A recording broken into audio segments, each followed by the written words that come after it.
Hello friends. Now this video consists of the types, methods और techniques of ADR. ADR के क्या क्या methods हैं, उसके क्या क्या types या methods आपको आ सकता है question and it is very important question. हम सब जानते हैं कि 1996 में आर्बिट्रेशन एंड कंसिलिएशन एक्ट आया, उसके अंदर बहुत सारे मेथड्स एंड टेक्निक्स बताए गए हमें एडीआर के, जिसमें से कुछ कॉमन मैंने दूसरी वीडियोस में बताया है कि आर्बिट्रेशन, मीडिएशन, कंसिलिएशन, लोक अदालत, ये सारी चीजें हमारे एडीआर्स होते हैं।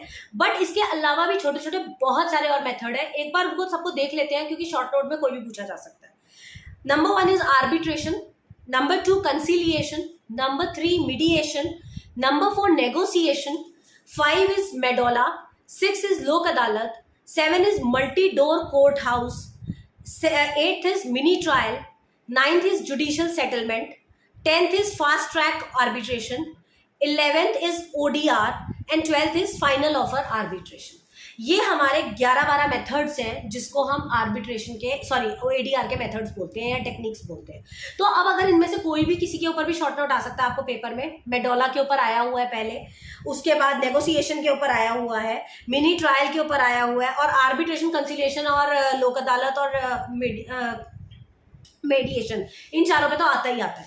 तो सबसे पहले आर्बिट्रेशन, जिसके बारे में हम पढ़ चुके हैं कि arbitration is one of the method of out of court settlement, जिसमें डिस्प्यूट्स जो होते हैं आर्बिट्रेटर्स के द्वारा सॉल्व किए जाते हैं इम्पार्शियली, ठीक है। और इसमें आप कोई भी केस बना के लिख सकते हैं। मैंने इसमें जो है Amarchand Lalit Kumar versus Shri Ambika jute mill limited का लिखा हुआ है केस, जिसके अंदर इनका जो केस है वो आर्बिट्रेटर ने ही सॉल्व किया था।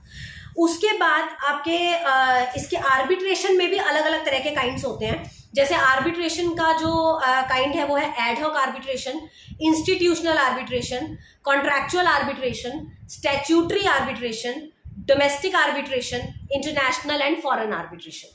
अब अगर इनके बारे में बात की जाए तो सबसे पहले एड हॉक आर्बिट्रेशन क्या होता है। अभी मैं बात कर रही हूँ आर्बिट्रेशन के टाइप्स की, इससे पहले मैंने नाम लिए थे एडीआर के टाइप्स की। एडीआर के टाइप्स ही चल रहे हैं, मगर उसमें सबसे पहला है आर्बिट्रेशन। और आर्बिट्रेशन के टाइप्स अब मैं आपको बता रही हूँ। Number 1 is ad hoc arbitration. Ad hoc arbitration होता है जो एक टाइम बिंग के लिए होता है या फॉर डिस्प्यूट सॉल्यूशन के लिए होता है। कहने का मतलब है जब भी कोई डिस्प्यूट या डिफरेंसेस अराइज होते हैं किसी पार्टी के बीच में किसी भी कमर्शियल ट्रांजैक्शन को लेके, तो उसको आराम से सेटल करने के लिए फ्रेंडली तरीके से हम इस चीज का सहारा लेते हैं। इस केस में हम एक एड हॉक आर्बिट्रेटर को अपॉइंट करते हैं कन्फ्लिक्टिंग पार्टीज के बीच में। ये सिर्फ उस डिस्प्यूट को सेटल करने के लिए ही अपॉइंट किया जाता है। दूसरा टाइप है इसका इंस्टीट्यूशनल। इंस्टीट्यूशनल जो आर्बिट्रेटर्स होते हैं ये इसका क्या है कि this kind of arbitration is prior agreement between the parties that in case of future differences और disputes arising between the parties during their commercial transaction, such differences or और disputes will be settled by arbitration. It will be referred to named institution of which one or more them are members. ये जो institutional वाले arbitrators होते हैं ये एक group of organisation होता है इनका पूरा, और जहां से आप आर्बिट्रेटर्स को बुला सकते हैं अपने डिस्प्यूट्स को सेटल करने के लिए। बट पहले आपको लिखवाना पड़ता है। जैसे मैं और मेरी कोई पार्टनर, हम दोनों मिलके कोई कंपनी चला रहे हैं और उस कंपनी में हमारा कोई डिस्प्यूट हो रहा है, बट उस डिस्प्यूट होने से पहले हमने कॉन्ट्रैक्ट में लिखवाया हुआ था कि अगर हमारे बीच में कोई डिस्प्यूट होगा तो हम आर्बिट्रेशन के थ्रू उसको सॉल्व करेंगे। तो उसमें आप क्या करते हैं कि आर्बिट्रेटर तब आप हायर कर सकते हैं। उसके बाद कॉन्ट्रैक्चुअल आर्बिट्रेशन। कॉन्ट्रैक्चुअल आर्बिट्रेशन में क्या होता है, अग्रीमेंट्स में आर्बिट्रेशन का क्लॉज डलवाना, ठीक है। इसमें कॉन्ट्रैक्ट साइन होता है। कॉन्ट्रैक्ट साइन होने का मतलब क्या है, due to growth of commercial activities हम लोग कॉन्ट्रैक्ट साइन करने लग गए कि पार्टीज में अगर डिस्प्यूट होगा तो इजी सेटलमेंट हो जाएगी इस चीज से, एंड डेजिग्नेटेड अथॉरिटी के थ्रू करेंगे, जिसको हम कॉन्ट्रैक्चुअल आर्बिट्रेटर्स बोलते हैं। फिर स्टैट्यूटरी आर्बिट्रेशन होता है जब कोर्ट आपको आर्बिट्रेटर अपॉइंट करके देता है। कोर्ट कहता है कि आपका ये केस आर्बिट्रेशन के थ्रू आप सॉल्व कर लीजिए। उसके बाद डोमेस्टिक आर्बिट्रेटर्स, जब दोनों पार्टी आपकी इंडिया की है, डोमेस्टिक है, और आप अपने देश का ही कोई आर्बिट्रेटर, आप उसी कंट्री का आर्बिट्रेटर हायर करेंगे। फिर उसके बाद इंटरनेशनल में एक पार्टी बाहर की हो सकती है, एक पार्टी आपकी इंडिया की हो सकती है, तो आपकी पार्टीज की चॉइस है कि वो कहाँ का आर्बिट्रेटर हायर करें। एंड फॉरेन आर्बिट्रेटर, जब आर्बिट्रेटर्स बाहर के हायर होते हैं उसको कहते हैं foreign arbitrators.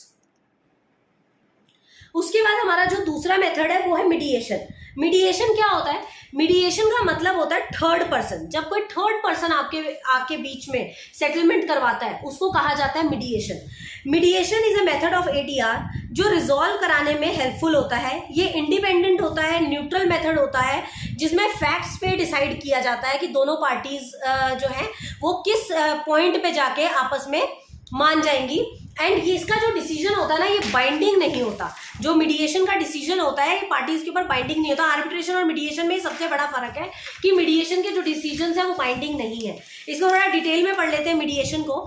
Mediation is the most frequent adopted ADR technique. It contemplates the appointment and intervention of neutral third person who helps the parties to reach a negotiated settlement. जो help करती है parties को कि एक negotiated settlement पे आ जाए हम लोग। नेगोशिएशन मतलब आपस में बातचीत कर एक सेटलमेंट में आ जाए। And he does not have the power to adjudicate और इम्पोज एन अवार्ड। इसको अवार्ड देने का अधिकार नहीं है। मैंने आपको बताया था आर्बिट्रेटर को अवार्ड देने का अधिकार होता है, मीडिएटर को अवार्ड देने का अधिकार नहीं होता।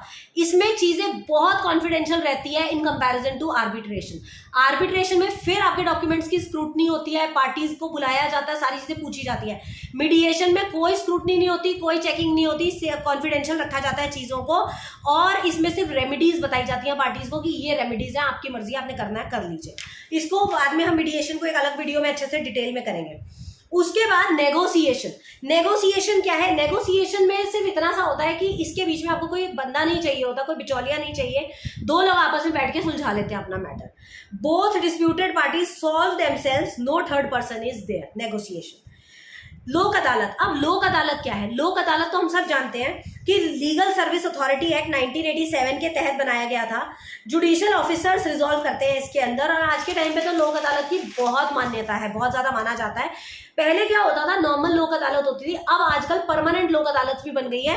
क्यों? क्योंकि पब्लिक यूटिलिटी सर्विसेज के केसेस को हैंडल करना होता है। Now what are this public utility services? These are those services which are given to organisations which those organisation जो कि पब्लिक यूटिलिटी सर्विसेज देती हैं, जैसे आरबीआई हो गई, एलआईसी हो गई, ऐसी कोई भी ऑर्गेनाइजेशन जो पब्लिक यूटिलिटी सर्विसेज प्रोवाइड करते हैं उनके केसेस में। तो इसीलिए परमानेंट लोक अदालत भी बनाई गई हैं। पास्ट केसेस, प्रेजेंट केसेस सारे डील करती हैं ये, ठीक है, और इनका डिसीजन एनफोर्सिएबल होता है और इस पर रीअपील नहीं की जा सकती, बाइंडिंग होता है इस पे इसका डिसीजन, और इसमें भी चेयरपर्सन वगैरह होते हैं। लोक अदालत पे हम सेपरेट एक क्वेश्चन करेंगे पूरा। Next is mini trial. Mini trial क्या है? मिनी ट्रायल का मतलब होता है जिसमें क्रिमिनल केसेस के बारे में डिस्कशंस होती है। मिनी ट्रायल इज जहां क्रिमिनल केसेस की बात होती है। प्राइवेट कंसेंट से होने वाला ट्रायल होता है ये, out of court, not very serious. बहुत ज्यादा क्रिमिनल केसेस नहीं होते बट होते क्रिमिनल ही है, ठीक है।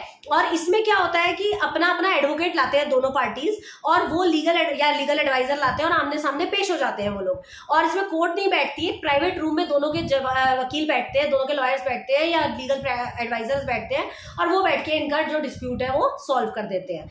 ये इंडिया में नहीं चलता, सेटलमेंट मेथड नहीं पॉसिबल, मतलब चलता नहीं है इंडिया में, आज तक हुआ ही नहीं है। फिर उसके बाद judicial settlement.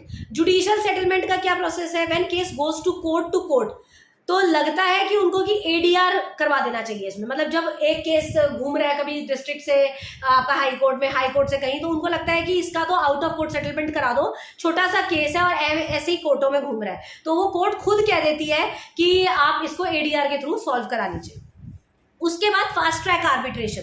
Fast track arbitration तो हमारा 2015 के अमेंडमेंट के बाद ही शुरू हुआ, और इसमें ऐसा होता है कि आपके जो आर्बिट्रेशन कंसिलिएशन अथॉरिटी में ऐड जब हुए 2015 में, तो उन्होंने कहा कि कुछ ऐसे भी केसेस हैं जिसको बहुत ही फास्टली आपको निपटाना है 6 महीने के अंदर अंदर। उसका टाइम पीरियड होता है 6 महीने का, तो 6 महीने के अंदर अंदर आपको डिसीजन लेना ही लेना पड़ेगा इसके अंदर। इसको कहा जाता है फास्ट ट्रैक आर्बिट्रेशन। उसके बाद आता है आपका final offer arbitration. Final offer arbitration का मतलब क्या होता है? जब किसी केस का सोल्यूशन नहीं निकल रहा होता किसी भी तरीके से, तो दोनों पार्टी से आखिरकार पूछा जाता है कि तुम दोनों चाहते क्या हो, ये बता दो। एक जगह तो पहुंचना ही पहुंचना है, तो दोनों पार्टी अपना अपना मत रख देती है और बार्गेनिंग करवा के इनके बीच में आपस में सुलह करा के एक इक्विलिब्रियम पॉइंट तक इनको पहुंचाया जाता है, जिससे कि ये लोग उसको सॉर्ट आउट कर सकते हैं।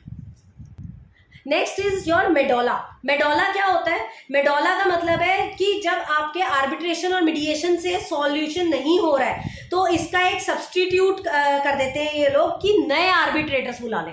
मतलब आपके ना तो आर्बिट्रेटर से सॉल्व हो रहा है ना मीडिएटर से सॉल्व हो रहा है, तो ये लोग आर्बिट्रेटर्स को ही चेंज कर देते हैं, तो नए आर्बिट्रेटर्स बुलाते हैं, उसको कहते हैं मेडोला।